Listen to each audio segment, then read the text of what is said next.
Tomato మునక్కాయ ఉల్లిపాయ కూర కావాల్సిన పదార్థాలు: టమాటో, పచ్చిమిర్చి, ఉల్లిపాయలు, మునక్కాయలు వేసుకొని పోపు దినుసులు ముందుగా కట్ చేసి పెట్టుకున్న ఉల్లిపాయ ముక్కలు వేసుకోవాలి.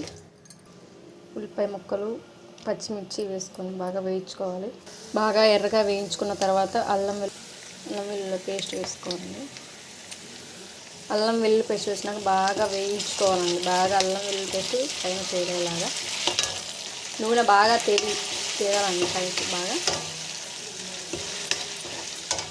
చూసారు కదండి, నూనె తేలేటప్పుడు మునక్కాయలు వేసుకోవాలి.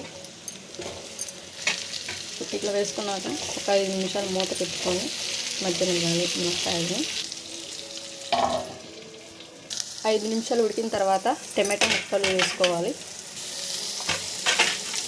తర్వాత పసుపు,